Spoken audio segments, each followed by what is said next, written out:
Hello friends, आप सभी का सोशल मीडिया प्लेटफॉर्म पर स्वागत है। मैं ब्रजेश कुमार पटेल लगातार आपको जीएस से संबंधित जो फैक्ट्स हैं आपको प्रोवाइड करा रहा हूं। और हमारा नया चैनल जो शुरू हुआ है जनरल स्टडी पॉइंट, उसको एक बार आप सब्सक्राइब कर लें और आपको सारी चीज़ें जीएस से रिलेटेड मिलती रहेंगी और आपको कंपटीशन में इसका लाभ ज़रूर मिलेगा।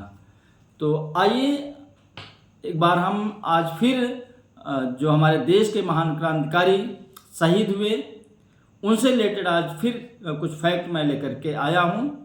पिछली क्लास में अभी हमने सांडर सत्याग्रह को लेकर के चर्चा की थी। 23 मार्च 1931 की घटना के बारे में बताया था।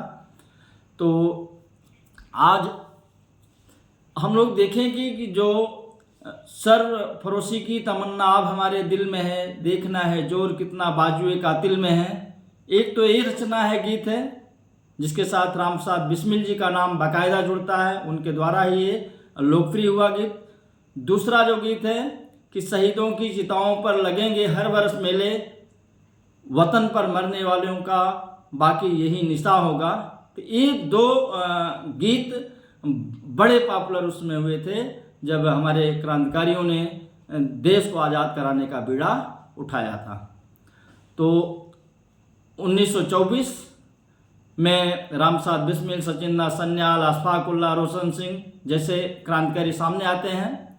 और 25 में देखिए तो काकोरी कांड हो जाता है।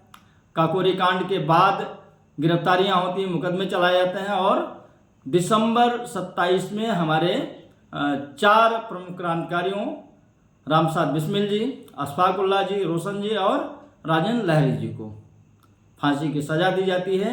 और इन्हीं लोगों के द्वारा इन दोनों गीतों को लोकप्रिय बनाया गया। और जब बाद में 1928 में चंद्रशेखर आजाद, सरदार भगत सिंह, सुखदेव थापर, राजगुरु और लोग बटुकेश्वर दत्त के द्वारा जब क्रांतिकारी आंदोलन को आगे बढ़ाया गया और जब वहाँ पर भी सांडर सत्याकांड के पास जब गिरफ्तारी हुई सरदार भगत सिंह की, सुखदेव जी की और राजगुरु जी की, तो जब अदालतों में लोग जाते थे तो वहाँ पर भी इस गीत को गाते थे और एक गीत एक ढंग से अमर हो गया। तो जो सरफरोशी की तमन्ना का गीत है वो आपको विभिन्न स्रोतों से भी जानकारी मिल जाएगी कि वो बिहार के रहने वाले बिस्मिल अजीमाबादी द्वारा 1921 में उसकी रचना हुई थी। और जो दूसरा गीत है उसकी रचना जगदम्बा प्रसाद मिश्र हितैषी के द्वारा किया गया था। एक उत्तर प्रदेश सरकार की एक सूचना और जनसंपर्क विभाग की एक पुस्तक है जो कि माननीय कमलापत त्रिपाठी जिस समय मुख्यमंत्री थे उस समय छपी थी। उसमें सहारनपुर के रहने वाले ओम प्रकाश जी का नाम भी आता है, इसके साथ जुड़ता है, लेकिन कहीं पर और दूसरी जगह तथ्य नहीं मिलता है, तो उनका नाम भी लेना जरूरी है। अब तथ्यों का अभाव है, उस बुक में लिखा गया है और अन्य बुकों में मिलता नहीं है। तो एक बार हम चाहते हैं कि हम लोग ओम प्रकाश जी जो जिनको कहा जाता है शहीदों के कवि, और 1915-16 में उनकी संदेहास्पद मौत हो जाती है और बार बार बताया जाता है कि इनके द्वारा ही ये दोनों गीत रचित थे, लेकिन तथ्य नहीं मिलते हैं। फिर भी हमें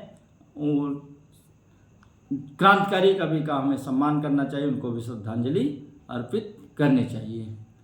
तो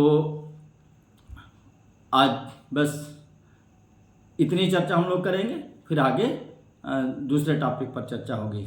जय हिंद, जय भारत।